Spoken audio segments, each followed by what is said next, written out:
महेश जो कि एक गरीब ठेले वाला था, वो अपनी पत्नी और अपने 15 साल के एक बेटे के साथ किसी गांव में एक झोपड़पट्टी में रहता था। एक दिन जब वो काम करके रात में घर लौटा तो उसका बेटा बहुत बीमार था। अच्छा हुआ आप आ गए। देखिए ना हमारा बेटा कितना बीमार है, इसे बहुत तेज बुखार चढ़ा है। अरे हाँ, मैं अभी डॉक्टर साहब को बुला कर लाता हूँ। महेश उसी वक्त भागता हुआ गया और गांव के ही एक डॉक्टर साहब को बुला कर ले आया। सर्द का मौसम आने वाला है, जब मौसम करवट लेता है तब ऐसे इन्फेक्शन आ जाते हैं जिससे बुखार सर्दी जुकाम हो सकता है। परेशान होने की कोई बात नहीं है, मैंने दवाई दे दी है। अब मैं चलता हूँ, मुझे मेरी फीस दे दीजिए। कितने रुपए हो डॉक्टर साहब? 200 रुपए। अरे महेश, इस तरह एक दूसरे को क्या देख रहे हो? आजकल महंगाई बढ़ गई है तो दवाइयाँ भी महंगी हो गई हैं। और वैसे भी तुम तो कड़ी चावल का ठेला लगाते हो ना, तुम्हारे जस्ट सामने उस आदमी को देखो, वो भी कड़ी चावल का ठेला लगाता है, लेकिन वो कितना अमीर हो गया। तुम ऐसा करते हो कि तुम्हारी दुकान ही नहीं चलती, या फिर तुम हम सबसे छुपाते रहते हो? अरे नहीं डॉक्टर साहब, मैं भला क्यों किसी से छुपाऊंगा? अगर मेरे पास भी उतने पैसे होते तो मैंने भी अच्छा खासा घर बनवा लिया होता। डॉक्टर साहब अभी 50 रुपए ले लीजिए, मैं 2-3 दिन में बाकी के पैसे दे दूंगा। तो ठीक है फिर, मैं तुम्हें 3 खुराक दवाइयाँ दे दी हैं, 1 खुराक दवाई ले लो, बाकी की 2 खुराक जब पैसे देना तब ले लेना। तभी महेश की बीवी ने अपने पैर की पायल निकाल कर डॉक्टर साहब को दे दी और डॉक्टर इतना पत्थर दिल था कि उसने ले भी लिया। वैसे मुझे ठीक तो नहीं लग रहा, लेकिन अगर मैं सबके साथ ऐसे ही भावनाओं में बह गया तो मेरा भी धंधा तुम्हारी तरह ठप पड़ जाएगा। जब पैसे हो तो पैसे देकर ये पायल वापस ले जाना। ठीक है डॉक्टर साहब। डॉक्टर वहाँ से चला गया। खैर, महेश और उसकी बीवी की आंखों में गरीबी के आंसू साफ दिखाई दे रहे थे। उसका बेटा ये सब देखता रहता था लेकिन कुछ कर नहीं सकता था। ये अच्छा हुआ कि सुबह तक उसका बेटा पूरी तरह ठीक हो गया और स्कूल चला गया। अरे महेश, तुम यहाँ खड़े खड़े क्यों मक्खी मारे करते हो? जब तुम्हारी दुकान पर कोई आता ही नहीं तो बंद कर दो दुकान और चुपचाप घर में बैठो। अरे नहीं चाचा, 2-4 लोग तो रात तक आ ही जाएंगे।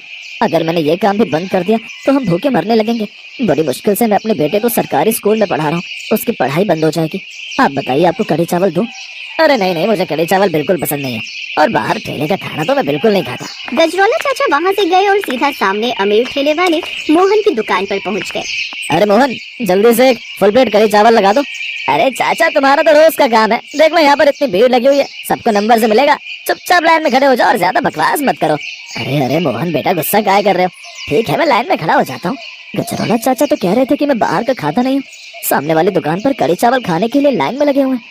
वो आदमी भीड़ बढ़ते ही किसी से तमीज से बात भी नहीं करता, फिर भी लोग उसकी दुकान पर जाते हैं। मैं भी तो इतने स्वादिष्ट कड़ी चावल बनाता हूँ, लेकिन मेरी दुकान पर कोई क्यों नहीं आता?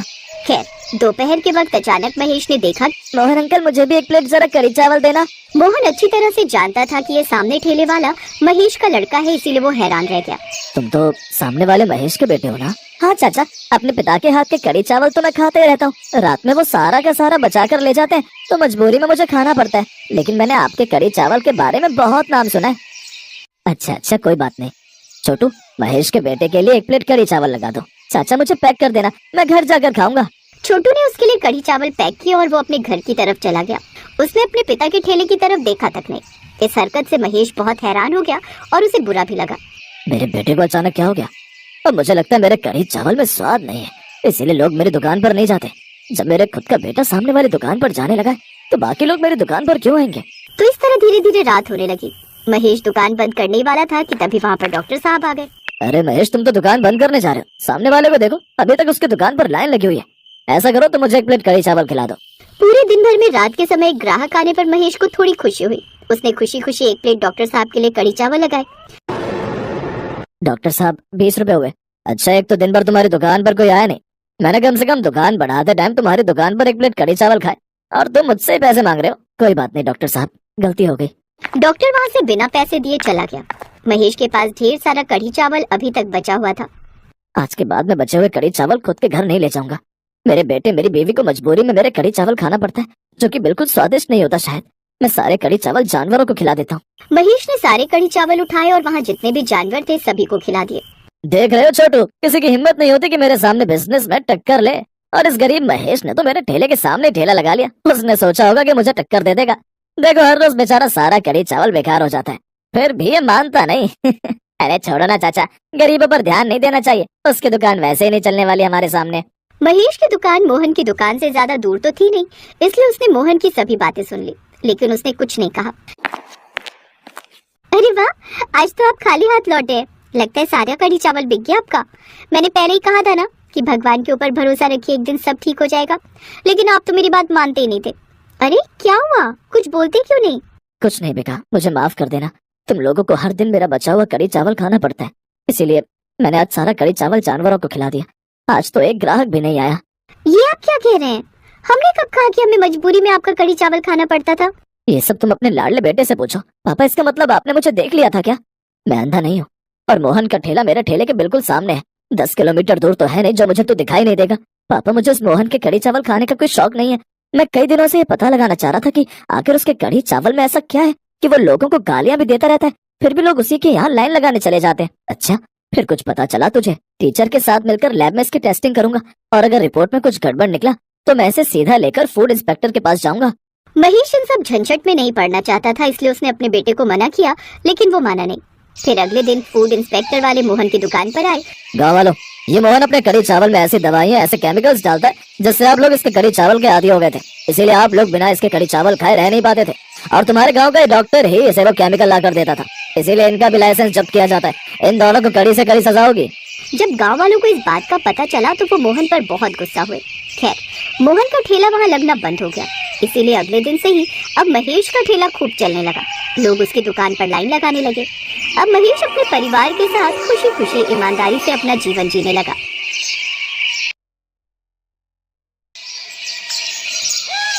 सोनपुर गांव के चौराहे पर 2 छोले भटूरे वाले अपना अपना ठेला लगाकर धंधा करते थे। एक छोर पर मुकेश अपना ठेला लगाता था तो दूसरे छोर पर मोहनलाल अपना ठेला लगाता था। अरे मोहनलाल सेठ, 1 प्लेट बढ़िया छोले भटूरे लगाना। अरे 1 प्लेट क्या, 2 प्लेट मस्त छोले भटूरे लगवाता हूँ। अरे नहीं नहीं सेठ जी, 1 ही बहुत है। मोहनलाल के ठेले पर लड़के काम करते थे। एक बर्तन धोता था तो दूसरा ग्राहकों को संभालता था। सब कुछ ठीक ठाक चल रहा था। इतने में मोहनलाल ने ठेले पर काम करने वाले लड़के सोनू को एक जोरदार तमाचा मारा। ग्राहक चौंक गए। अभी तक तूने इन भाई साहब की थाली नहीं लगाई। ये ग्राहक हमारे भगवान है। बस अभी लगाता हूँ सेठ जी।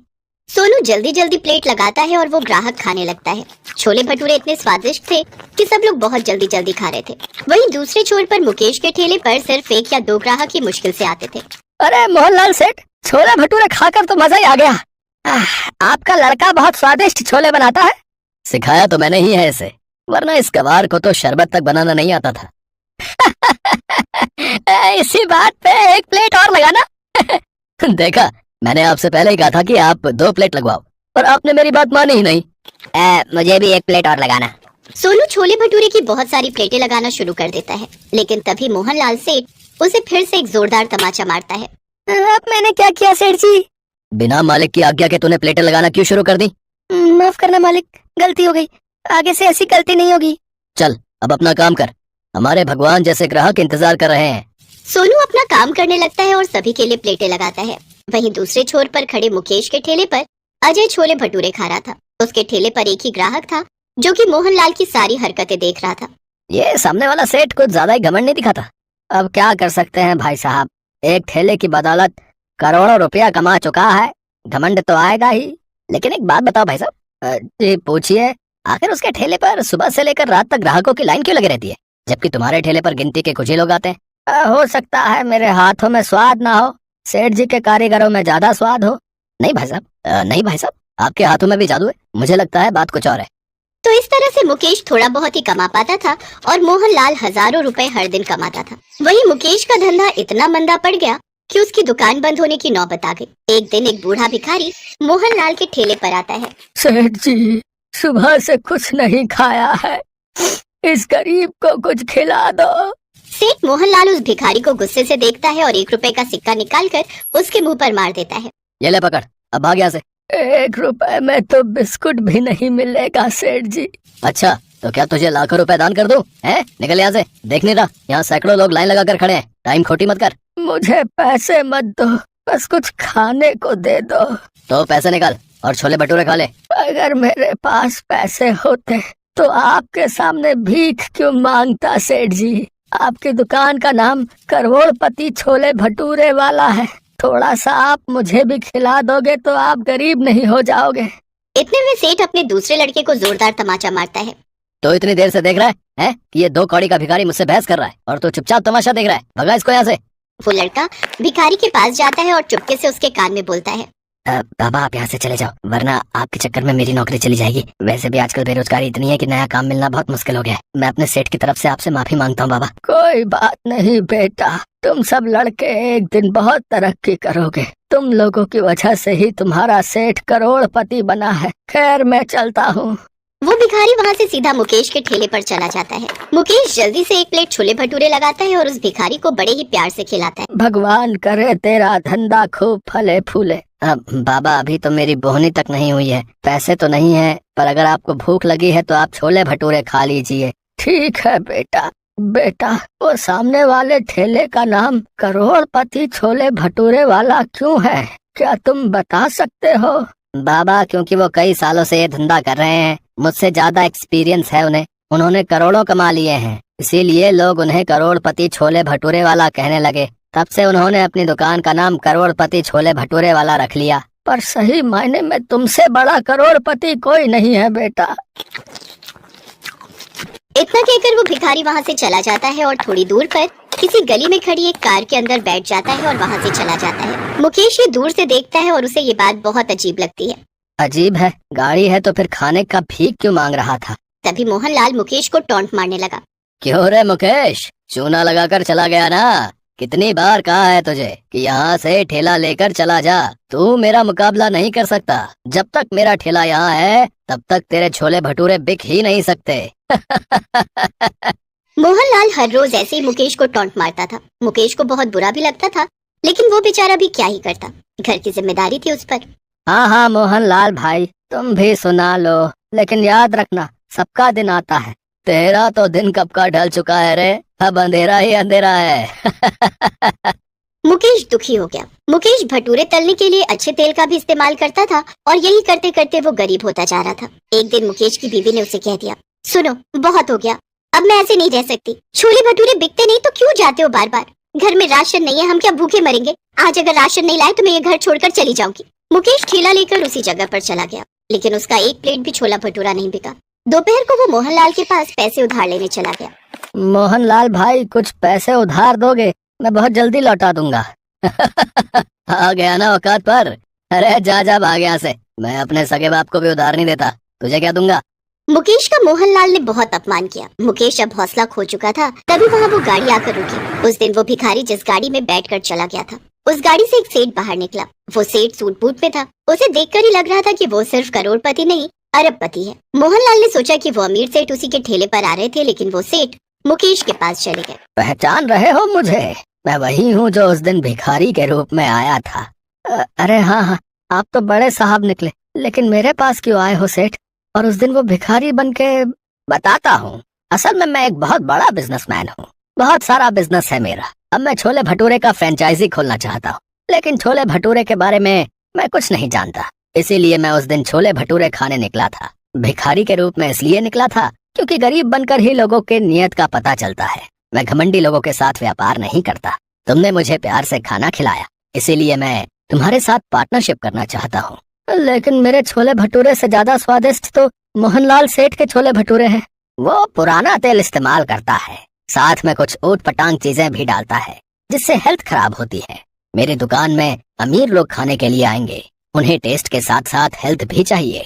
मुकेश अब राजी हो गया, उसे बस देखभाल करनी थी। सेठ ने उसी वक्त उसे लाखों का चेक दिया और कुछ ही दिनों में वहीं पर छोले भटूरे का एक चकाचक दुकान खुल गई। साथ ही साथ पूरा शहर छोले भटूरे की नई ब्रांड से छा गया। मुकेश करोड़पति बन गया और मोहनलाल सेठ की कमाई बंद हो गई। इस तरह अंत में सच्चाई, ईमानदारी और मेहनत की जीत।